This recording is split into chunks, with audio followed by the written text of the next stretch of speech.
Welcome to the 100X Life Podcast, where we activate people who desire to live the words of Jesus and experience the abundant life he promises. I'm your host, Rob Dayton, and I hope this podcast inspires you to put in the work of following Jesus. Now the Spirit of the Lord is upon me, to bind up the brokenhearted and set the captives free. Hey, 100X Lifers, welcome back to the podcast. We are on day 51. 50 is behind us. 62 is coming up fast. Those of you who are on the challenge, way to go. Way to go. Way to hang in there. Way to keep going. I saw some chats on the text this morning where people are just like, hey, I was sick, or I stopped the challenge for a bit. I've picked it up. One guy said that he listened to the podcast, 3 podcasts in his longer walk to catch up.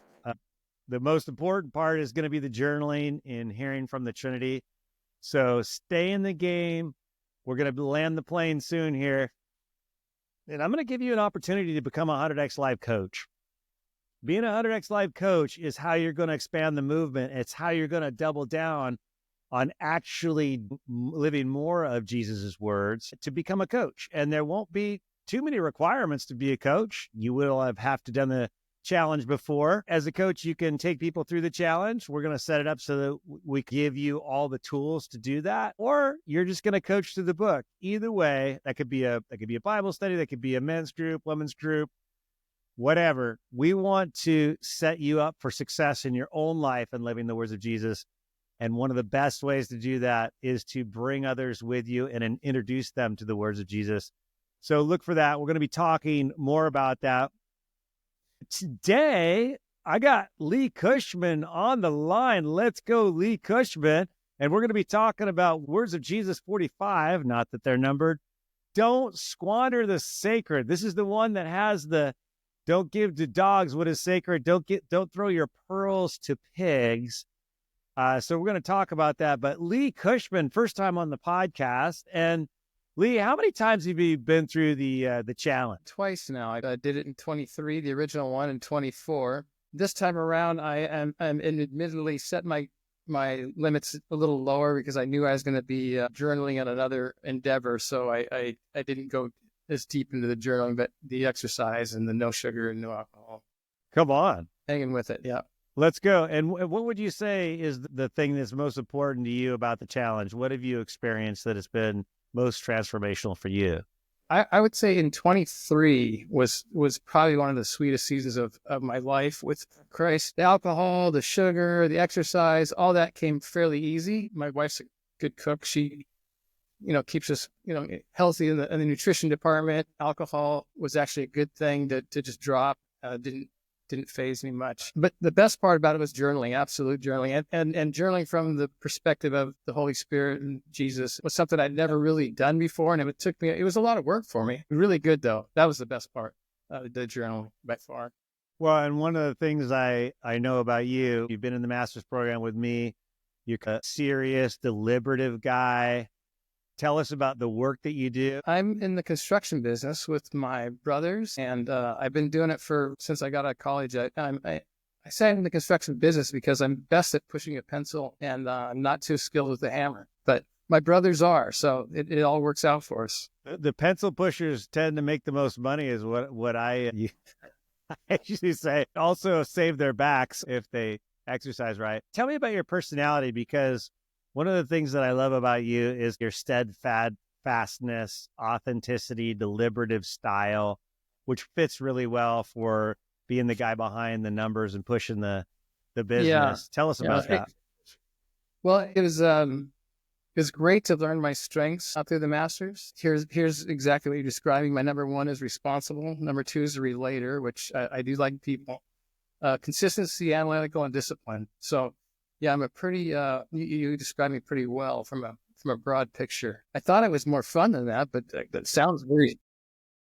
Well, I think fun is a variable. Anyone can have fun. Just like we talk about it in 100X Life, joy and thankfulness is really a mindset shift. It's not necessarily a talent. It's just how you see. It's an attitude. So yeah, totally. And I know you as a joyful guy. I know as you're really serious about people, you really want an authentic conversation with someone. You don't want to talk about the weather. You want to have something deep. And I really love that about you. And then you like to invest in people. Tell me about some of the people that you're investing in right now. Right now, it's great that we picked this word or it came our way, especially for me, because I didn't really understand it the first 2 times I went through. And now I do after you asked me to share this podcast and do this word with you. But I learned avoiding your question for a reason, because it plays into the story of how I really learned this word when I replayed it in my mind of people I had invested in back when I really didn't understand the process. I was, first of all, I should say I've been married for 37 years to my wife, Katie, and thank God for her, because I would have never known Jesus. Back to the story, when I started thinking about this word, I thought of a lot of people who I had invested in. Knowing what I know now, I wouldn't have invested as much time into them, not because they were bad people, but they're not going to even receive the word, so it was pointless in me putting in so much effort. But I'll tell that story because there is one person that I did pour into that's a great story, a lot of fun. A good story, and it ties directly into the masters with some of my journaling. My journaling was answered, so it's a great word for me. That's so cool, and we'll get into that. And you find a way to tell that story in here, but I think that's a great preamble. Thank you for that, Lee, about this word. And I would say, just like you said, I think very few people understand what Jesus is trying to communicate, at least through the image he gives of dogs and pigs. And so we need to understand this one. This one is very hard for me, being someone who loves investing in others. I'd say our stories are similar. But before we get into the meat of it, let's just read it. So you can find this one in Matthew 7:6. This is Jesus speaking. He's saying, "Do not give dogs what is sacred. Do not throw your pearls to pigs. If you do, they may trample them under feet and turn and tear you to pieces." Okay, so face value, what was your first impression about what Jesus is saying here? I struggled. I didn't really understand it, because I started Matthew 7:1, and it's talking about not judging. The plank in your eye, you need to get it out before you see it pull a speck in your. And then they just dropped this in the middle, and then jumped to ask, seek, knock, and I just struggled with, like, what am I trying to understand here? And thank goodness for your narrative, because then I could figure it out. It's really true, and we're going to read about where Jesus actually uses the word dog to describe someone who he wasn't sent to serve. It's kind of interesting. And then pearls to pigs, it just feels like it doesn't mix. What I do and what I take out of this, just at face value, and I want to get your opinion on this, is that if we do this misstep, the outcome is going to be bad for 2 reasons. One is the pearls, or the sacred that we have, will become, I would say, less sacred and less valuable. And then the second thing that'll happen, I'm just looking at face value, and then turn and tear you to pieces. Yes, absolutely. I've reached out to my dad on several occasions, and it does hurt a bit when he doesn't see it. Probably the person you love the most,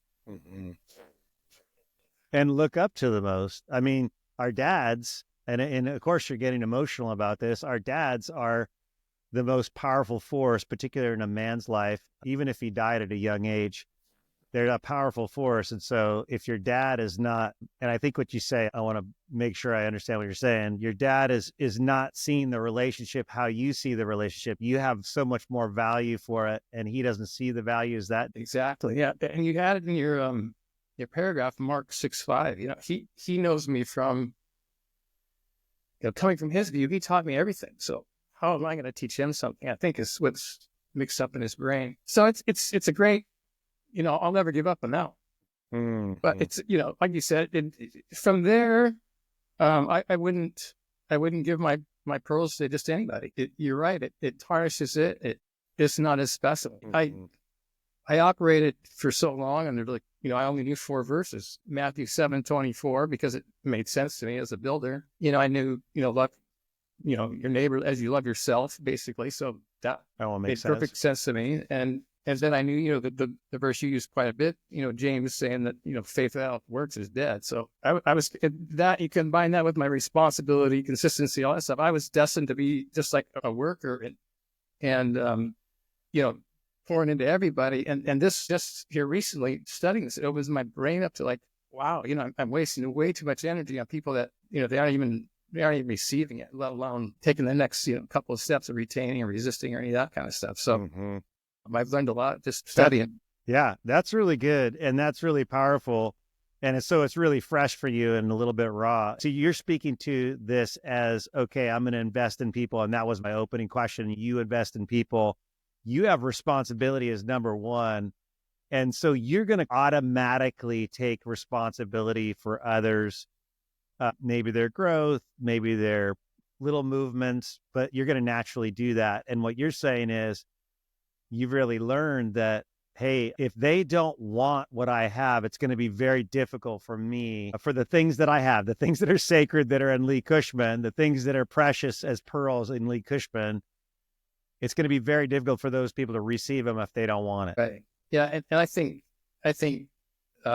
maybe instead of, investing a lot of time in them, you could still be near them. You can still let them see your light. And it's really their decision. If they want to come ask you about what makes you tick or why you're different, when you study this word, it's really more, the ball's more in their court to come ask you. And then you can pour your pearls out. But until that point, I think it's just our duty to be the light, but to do that, I think the other thing I've learned here is through this verse and studying is you really have to be transformed and you have to be a disciple. You said it really well up in your preface, of your book. You got to put your oxygen mask on first. And I learned that firsthand when my daughter and I were getting our dive certificates. So we did all the different skills. We went out in the ocean. The last test was you have to get on a dive boat and go off the dive boat. So you kind of learn the strategies and the techniques of going off the dive boat with a group and a dive master and so forth. So of course I'm on the dive boat, worried sick about my daughter, thinking, I got to make sure she's all set. And I'm checking her gear and everything. So we walked to the rail to take the step off the dive boat, and my daughter goes first. And the dive captain puts his hand in front of me and says, I've been watching you. And you've done a great job getting your daughter ready, but he reaches behind me and turns my air on. He said, you need to take care of yourself first, and then you can look out for others. Wow. That's a great analogy, right? Super powerful too. So another thing just about you to kind of keep in mind about yourself is that sometimes your responsibility probably will put others before yourself, which is naturally we want to do in the kingdom. Yeah. But we also want to make sure that we're helping ourselves so that we can help others. And having that oxygen flowing is a good idea. That's a good example. Okay, well, let's look at this a little bit. And I want to kind of go through some of the stuff that I wrote just to get your thoughts on it. And also, I think we need to kind of expand these words a little bit more. And what I really want to do first is I want to have us all understand what value in the kingdom looks like. So my favorite parable in the entire Bible is Matthew 13:45. The kingdom of heaven is like, and I love that because parables are constantly describing the kingdom. And in this case, Jesus says, the kingdom of heaven is like a merchant looking for fine pearls. When he found one of great value, he went away and sold everything he had and bought it. The reason I love that is because the merchant is the kingdom. The kingdom is being personified as a merchant looking for fine pearls. And the fine pearl is you. That's right. The fine pearl is me. And so, wow. And so this is, you could use this as a picture with Jesus. You could use this as a picture as Papa God, Holy Spirit. They are all in. He went away and he sold everything he had to buy that pearl, to purchase that pearl. And Jesus gave his life, which is obviously everything. So right off the bat, we see what is precious. And how did that impact you when you read that, when you were in position for how you thought about the word for today? Well, I think it goes back to kind of full circle that Jesus gave his blood for us on the cross. And so we're the pearl. And for us to give away our pearls to somebody who's not prepared to receive them or isn't asking us about it is really back to the word tarnish, is tarnishing Jesus' sacrifice on the cross. Mm. So that's the way I see it. I think that's right on. I don't think I've thought about that as much, but that is exactly right. And we find ourselves being this precious pearl. And then Jesus is saying, don't give your pearls to pigs. And I think what you're saying is, another way to say is, we've got so much in us that is precious, that is holy, that is sacred, that is like a pearl. There's so much beauty in us that we've received from God. So much in our experience and the people that we've been in community with and who have heard us or loved us, all these experiences, we have this precious gift to give. And if somebody is not willing to receive it or they don't want it, we can actually devalue our worth. I think that's what he's saying. It's like, if you have something that's sacred, okay, it's you. If you have a pearl, okay, that's you, and you give it to the wrong person, it's actually devaluing who you are. Do you see that? Do you get the same thing out of that? Exactly. I think you also say it's kind of the receiver determines the value derived from the giver. Mm-hmm. And I think that's the same basic idea. Yeah, and Jesus gives us permission to do that. I'm wondering what's the best way to talk about this, because this is kind of interesting. One of the things that we could talk about is in terms of, I experience this all the time when I think someone needs healing. Okay. So I'm just using this example because I think for this word, we're talking about relationships and giving to people. This could be done in healing. This could be done in deliverance. This could be done in coaching. This could be done in our profession. This, I think, applies to many, many different areas. So in an example of healing, Jesus actually saw, and Paul did this too, and Peter, they saw that people had the faith to be healed. They saw it. One of the things that Jesus says to most people when they thank him for healing them is he says, it was your faith that made you well.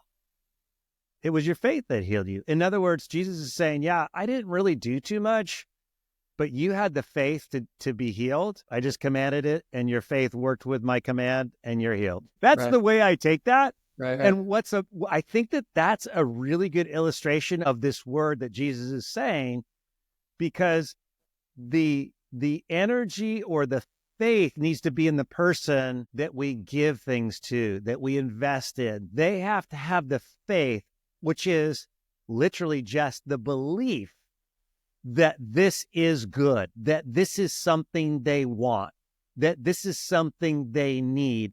And what I've found, Lee, is the more somebody wants something from me, the greater the benefit to them. Does that make sense to you as I paint that? How would you shape that? It makes a lot of sense when you say it. I don't know how to shape it in my terms. I guess it's so valuable to me that if they want it, it's a joy. It's even more of a joy to give it to them and kind of pass that baton that they now have their own value, especially in their value in Jesus. When you put it in that terminology, that the healing or they valued him and their faith was so strong that it just kind of like magnetizes, multiplies the kingdom. Just, I don't know the right words, to be honest with you, Rob. Well, yeah. And what you're talking about is very difficult to talk about. It just shows how difficult this word. But I'll give you an example of a healing where Jesus was not involved, which could be the quintessential example of how it really matters the people who we're giving to. So before I say that, so in this word, there's two different peoples. There's Jesus' advice is to the giver, but I think we could also take words as advice to the receiver. In other words, and we're talking about that, we're like, hey, if you want to be a good receiver, you've got to amplify your belief that this person has something to give you. And that's when, if we see that and we're the giver, then we go, oh yeah, this person really wants this. So There's a story, you know the story about the woman who's bleeding. She's got a bleeding condition. Her name is actually Veronica. That's not in the canonical biblical text. That's actually from other texts. We know her name is Veronica. She actually ends up being a very wealthy, influential person in the early church. But anyway, so she's got this bleeding issue. Yes. Yeah, I know the story. Yeah. And so she goes up to Jesus and she says to herself, if I only just touch his garment, I will be healed. And I think you could replace that with almost anything. If I see him across the field, I will be healed. If I walk behind him for a mile, I will be healed. She had such strong belief in Jesus that it actually pulled power out of him to the point where that's what he noticed. He noticed the power leaving him. He wasn't involved in the miracle. He just noticed that it happened. Yes. Right. And so, man, I think that is so instructive for us in the kingdom and how we operate. And I want to get kind of how that touches you, because I think the more we believe in a thing or a person, the greater the benefit to us. I guess I'm still having trouble with this because I'm still thinking from, I want to pour into somebody else. And it's hard for me to, I totally hear what you're saying. You see it on The Chosen, you see that episode. It's like it's ingrained in your mind, the woman crawling through the crowd and just touching his. And it seems like, to me, it seems almost like what you're saying is just effortlessly. All I have to do is abide, have the fruit of the Spirit coming out through me, and people will just be attracted to me, and I'll just go like that. And to me, that's hard to bond, because I guess I'm so practical. It's such a hard vision for me to have. Well, yeah, and we're talking about both sides. I think that makes it more complicated. We're talking about both sides. We're talking about you as the giver, and then how do we receive in the kingdom? I think that the point that I'm trying to get us to see is that the kingdom transactions, let's call them, Right. We're going to give pearls to people who want pearls. We're going to give the sacred to people who desire and are looking, they're hungry for the sacred. Yes. These are kingdom transactions between people. And so the advice of Jesus is that we're going to be savvy as the giver. And then I'm proposing we're going to be savvy as the receiver. So let me go one step further. And this is from the book, where Jesus talks about he says, whoever welcomes a prophet as a prophet will receive a prophet's award. Right. And whoever welcomes a righteous person as a righteous person will receive a righteous person's reward. This is Matthew 10:41. His point is that how do you see another person? How do you see them? If you see them as a prophet, guess what you get? Right. If you see them as just a righteous man, and then we find Jesus back in his hometown in Nazareth, the people are amazed at his speaking. The text in Mark, this is Mark 6:5, but it's a little bit before that. He says, they were amazed at who he was. And then they say to themselves, well, isn't this Joseph's son? Isn't this Mary's son? Aren't his brothers with us? And this is the Mark 6:5 verse. And he could not do any miracles there except lay hands on a few sick people to heal them. So I'm just like, those words are super scary to me, because what that says to me is that Jesus's ability to give had something to do with, or was somewhat dependent on, the people receiving. Right. I think you wrote it well. You finished that by their unbelief limited what they could receive from Jesus. And I think that's it. I think that if we don't believe in each other, if we don't believe in someone who's serving us, is giving us, it's going to be hard for us to receive. And then the person who's giving needs to know that you believe and that you have something very worthwhile to give. And you have to know that they expect that if you're going to give to them. And that's where we go back to your story, Lee, where some of those people in your past, you didn't really think like that. You didn't think, let me stop and think. Exactly. Tell me more about that. Like, how would we practically measure, like, speak to someone who has high responsibility. how do we actually go about figuring out who we're going to invest in through this word? Well, I think it's the people that are curious in what makes you tick. It's you can be kind to people. For the example I had was a fellow that had some issues, mentally. He was a good worker. So I had him over my place and weed whacking and trimming, brush and everything, but he's really needy and very self-centered. But I kept pouring into him thinking that sooner or later he's going to see the light, or, I could change him somehow. Given what I know now and how I've learned, I should have seen it from a long ways out. The best thing I could do for him is just have a very employer-employee relationship, pay him well, give him work so that he can feed himself. But he would call me because his motorcycle broke down. I helped him tow it home to his house, and I was just trying to spend time with him. And I should have been able to see it sooner. He didn't really want what was in me. He just wanted from me, basically. Whatever I could give him, that's what he wanted. He didn't really want what was in me. And so I didn't see that early enough. I kept being somewhat consistent and disciplined. I kept thinking, I'm going to win him over. I'm going to get there. And it doesn't happen that way. So it was a very much a learning experience. I did help him and his family, so I don't feel bad about it. And I never really got into a discussion about his faith or Jesus because I could just see it wasn't going to go anywhere. Mm-hmm. And finally, I really had to cut the whole relationship off because it was just too much of a drain on me. There's other people to help. There's other things to do that could be more productive. I love that. I think that that's good strategic behavior for someone who is in the giving position. And I'll say this is my technique as a coach. When people ask me, let's say my motorcycle is broken down, the first question I ask is, well, what are you going to do? What are you going to do about that? Yeah. I want to know if someone has a reasonable solution, or I want to help them have a reasonable solution without assuming that it's my responsibility. This is a great practice with your kids. Yeah. I wish Nancy, when Kendra or Jed would text her and say, I forgot my lunch, I wish she had said, well, what are you going to do about that? Rather than driving the lunch to school. Yeah. So I think that's practical. I think that anyone listening here, if someone is pulling on them and you want to discover it, if you're being pulled on because they're a taker or they really want to be in part value what's sacred in you, it's just to tease it out. Okay. So let me just do some coaching here and see where you're at. Because if the guy with the motorcycle had said, well, maybe he said, I'm not too sure. I'm broken down. Here's what I've tried.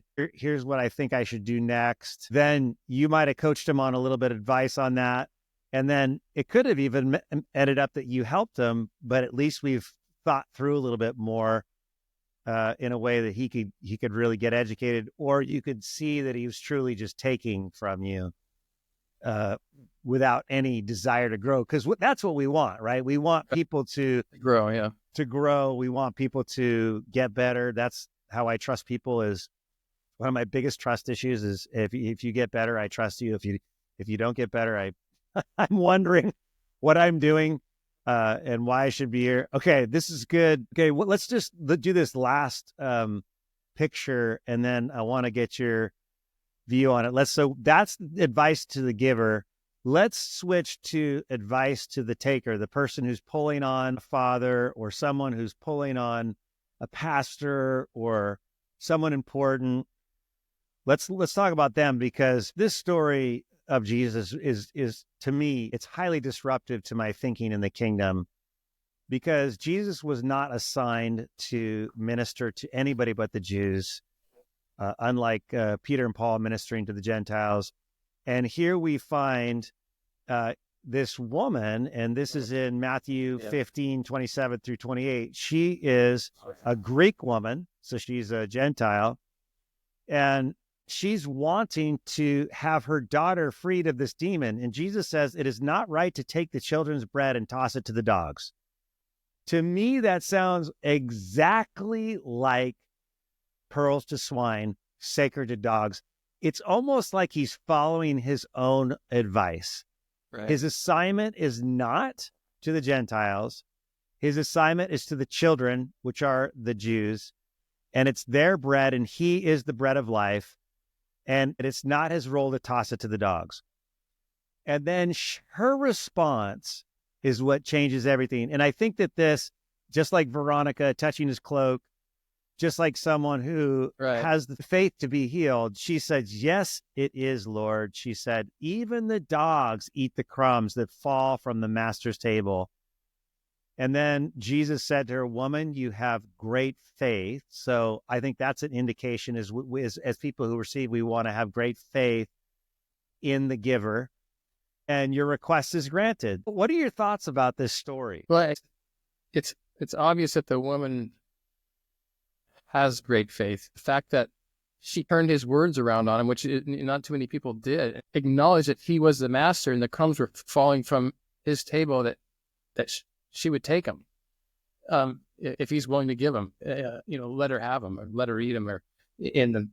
So I think that was the key thought that she expressed to him, that she understands he's the master, and she's acknowledging that and putting him up on the highest pedestal. So if we come to somebody and we want from them, I think we have to explain to them very well of our intent and why we think they're the person that can give us that, and accept it with grace. That's good. I think that that's really good. And then I think that when I'm pulling on somebody, let's say I'm trying to get time with someone who is like a bigger influencer. I mean, I'll do everything. Like, where do you want? I'll come to you.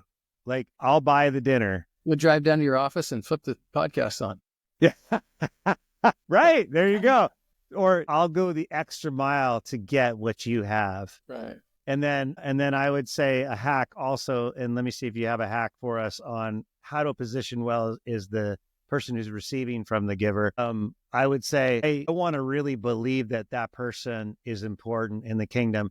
It kind of makes me think back to the least of these and how Jesus says, hey, here's how to view the least of these. That's me. You want to treat the least of these better and actually receive from them, you treat them like they're me, and then you're going to give them all this extra honor. And then and this is my experience, you will get so much out of them. I'm doing this with older people, elderly people. I'm just making it a practice to just stop and say, hey, how you doing today? And they light up. Someone stopped to notice them. Right. And it always makes me happy. I always get such a charge out of people lighting up to see you, that someone actually noticed. Right. Yeah. How about you? Any kind of practical things that we could do as someone who's receiving to pull on people? When you use the word pull on people, it kind of throws me off a little bit, but which word would you use? I think we're asking from them, right? Or we obviously want something from them. And I think it's giving them the respect they deserve in that. And that's what you're doing with the older people. You're giving them the respect that they've lived a long life, and they probably have a lot of knowledge. They don't know today's knowledge, but they probably have a lot of wisdom in their lifetime. And I think so you're giving them the respect that they deserve. And I'm not sure how that translates, your kindness to the older people, to pulling on. I don't understand where you're pulling to or where you're pulling from when you say that word pulling. It's kind of like you're looking for righteousness, or you're looking for a prophetic word. In the words of Jesus, you have to view someone as a prophet. You have to view them as having wisdom. Right. I like what you said. You said you have to honor them. I think that that's really important, is you honor people, and that's how you receive from them. And it's almost like Jesus is saying, the higher honor you give to someone, the more you're going to receive from them. But like in Jesus' hometown, here he is, the Christ. These people honored him so little, he couldn't even help them. He couldn't give them anything. And I think that in Nazareth, I mean, he was dragged out to be stoned. I think that was a pretty big lesson. You know, for him, in his journey, like a prophet's not accepted in his hometown.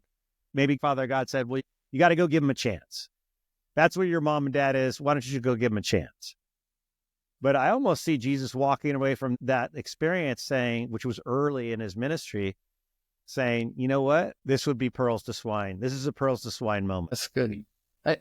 I see that in our business model, and I can't relate it to the study. I don't know the Bible is inside and out as you do, but we treat our employees like one of us. So we aren't afraid to get dirty next to him. We respect a lot of our employees in a ditch. The classic example is a laborer in a ditch. He'll think of an idea that is just brilliant. And if you don't give him the credit for it, or if you try to take the credit away from him or something like that, but to honor him and to it just lifts him up. And I don't know that that's necessarily the answer of your question, but I think it just goes to respecting people for no matter what level they're on. And I think that's good.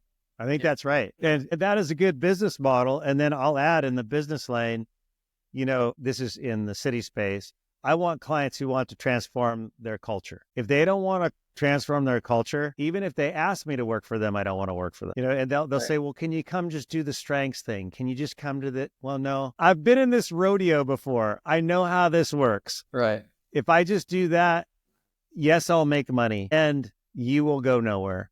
Right. So it's kind of the same thing as me as a giver saying, because if I go in and do a culture that doesn't want to change, I am disappointed in the end. And I feel like I've wasted my time. Much the same feeling you've had with many people you've served. So you're saying honor these people. And I'm saying, yeah. And then the other thing is make sure that they want what you've got. Make sure that they honor that thing. Not just you as a consultant, not just you as a construction company, but they want the thing that's special about you and they want you to do that.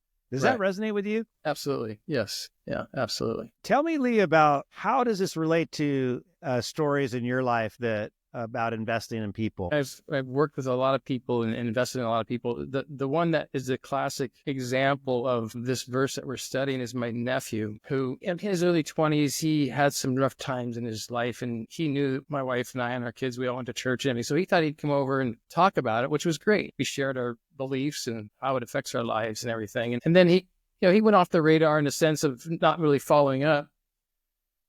And, which was fine. We shared with what we could, and he took what he could, and fair enough. Life went on, and you flash forward to 2022, and he had a divorce, which was a bummer and painful for a lot of people. And we knew both sides, obviously, of the divorce. And Katie and I chose we're going to support either side. We're going to support either side to what extent they need us. And so that was 2022. 2023, when we did the first challenge, the journal prompt number 1, the situation you gave to someone who is not ready to receive, could you discern beforehand? And my journal response was, I've talked to my nephew and my dad. Nephew was receiving, but he's constantly seeking every avenue of trying every way of life to find the magical spot. One of those guys who's always, he can't land on anything, and he's always jumping around. And so that was my journal entry, somewhat a prayer, but that was just the fact. I talked to him, he's all over the map. And so then time's going on, and I'm talking with him and discussing things and just trying to support him. And he's telling me about his family and his problems. But it's not really a faith-based sort of discussion. It's just practical. And then in the 2024 season, my journal entry was on your prompt number 2, which says, ask the Holy Spirit to help discern someone's readiness to receive from you. Ask him to put hungry people in your path. My prayer was, Holy Spirit, you put Chad in my life, or my nephew in my life. Please help me find the wisdom, communication skills to lead him to a deeper faith. So what changed was great. I was, one Sunday, there were some guys, they were helping me fix a slider. They were working, I was helping them. And I thought, well, we're getting behind. We're not going to finish. The rain's coming. It was, December of 23, right before the 24 wet season. And so I think I'm going to get on a tractor and help them. Well, I make a couple of runs down. I'm getting some more rocks for him to place and stuff. And I'm thinking, I need somebody more expertise than me because I can drive a tractor, but I certainly can't operate one. So I think, well, maybe Chad's free. I'll call him and see if he can come help us. And sure, if he shows up, and when he gets out of his truck, he has that worn look of just being, emotionally drained, but he has a little step in him. And he says, Uncle Lee, he says, I found this book. It was on a recycle stand. And he said, have you ever heard of it? And I said, well, what is it? And he said, it's a purpose-driven life. And I said, well, I've heard of the book. I haven't read it. And he said, by Rick Warren. I said, oh yeah, I know him. Yeah, got it. He said, well, I picked it up and it's great. He said, it's great. He said, but the first thing it asked me to do is to have somebody read it with me. It's like, it was, First time in my life. It's Look like, at that. hallelujah, finally my efforts had paid off. So anyways, we went on to read it chapter by chapter, and we met every other Tuesday or something, and we had dinner. And I didn't get to witness it, but I was real proud of him. I said, well, Chad, I've given you like Jesus. He says, oh yeah, Rick told me that was the second thing in the book that I had to do. So I got you, and I gave my life to Jesus. And wow. And since then, we've I don't know if I brought him to Journey, the Journey group that our friend John Millen runs. So I'm not sure if he brought me or I brought him, but the initial idea was I was going to bring him. I'm seeing him grow and maybe not flourishing like I hoped he would, but he's growing, and that's just the greatest. God answered my prayer. But, so good. Really great. Oh my gosh, I love that. This is a journey over years that actually is documented because of these journal prompts where you can look back and say, thank you, Papa, man. Yeah. And to everybody in the challenge, that is the best part about journaling, is going back and reading your journal entries. Just like, I was struggling with that, and it took a while. It was a trial, but God answered it here. That is the greatest part about journaling. Yeah. So good. I love that. And then he really started pulling on you. He got that book. Oh yeah. He's like, you're the guy. I want to read it with you. And I wonder if your work before he got a hold of the book played into him asking you. Yeah, I'm sure it did, but really in our culture, our family, I'm really the only one, my wife and I, obviously, but that I work in a culture that's there's really no Christians around me. All great people, though. I can guarantee you, they drop up in a heartbeat to help you out. So they're very good souls, very good people, but they don't have a faith, and it makes you saddens your heart a little bit. But it's changing. My other nephew is also exploring God, and so it's slowly changing our culture, but we'll see. That's good. Well, and then just a fast forward, the next culture, they're probably Z generation you're dealing with, or maybe late millennials. But the next season, they're actually going to get a high regard for morality, and they will be very hungry for Christ. That's just the season we're about to enter in the 80-year cycle. So pretty cool. Okay, this is awesome, Lee. Thank you so much. Let's look at the 100X lifestyle prompts. I think we covered them pretty well, but I'll just read both of them and then tell me if you'd add any more. You readily recognize what you possess that is precious or sacred to God. Yeah, so, absolutely. And I think that's important. I think in the master's program, we really learned that. I mean, I know that it was your experience. Like, this is the thing that I really have to offer. Yeah. This is my God design type of thing. Okay. And then you readily avail the pearls of your heart to people who earnestly seek it. Yes. And that's a lesson I've definitely learned over time. I think my nephew is the first one who's ever really asked me. I've talked with people, theology, whatever you want to describe, a Jesus discussion, but he's the first one I've ever really given my pearls to. And he didn't trap him, so that was a good thing. I think that's helpful for our listeners. Okay, so 100X lifers, I think this discussion is challenging. I'd say it's hard for me. I want to give to everybody. I've gotten so much better. In fact, I'm actually more resistant now than ever. I want to make sure that the person who wants something from me is willing to pay a price. And what I mean by that is that could be physical money, and in business, that's physical money, but it also could be that they're willing to commit in a way that I know it's something that they believe in. So let's just say if you're thinking about being a 100X life coach, this verse is going to apply. Right. And the people you choose to invite to journey with you in this process of Jesus's righteousness, the behaviors of love that we've come to learn and love and appreciate. The whole Jesus 100X process is so dear to me. We need to pull on people who really want that. And I got to tell you, you can tell, Lee, and this is the story I hear from other 100X life coaches, that they say, hey, you want to do a physical challenge where we also learn what Jesus, the 55 things that Jesus asked us to do? Right. And it's like, if the answer is yes right away, they're pulling. And if the answer is all, huh? then maybe it's a no. What are your thoughts about that? I think you're exactly right. They say yes, they're going to be great at it. If they wince and hem and haw, and then tell them all the work there is, exercise it. And that usually will discourage them right there. Then you really know they don't even want to try.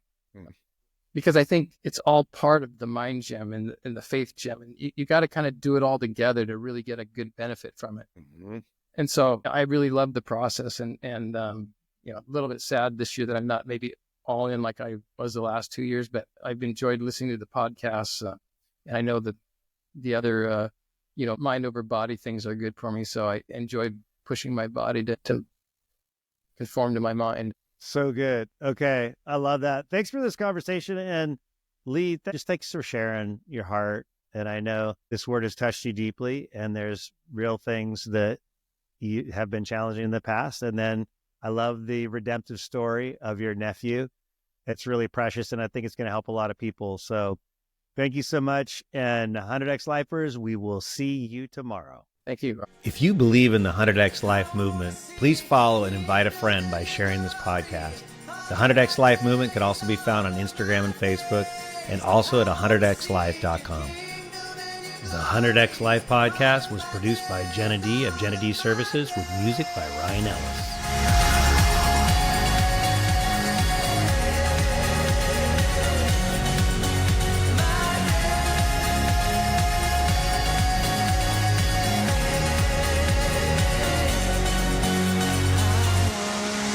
Was lost, but you found me here, and your fire burns inside. It will not disappear, because the Spirit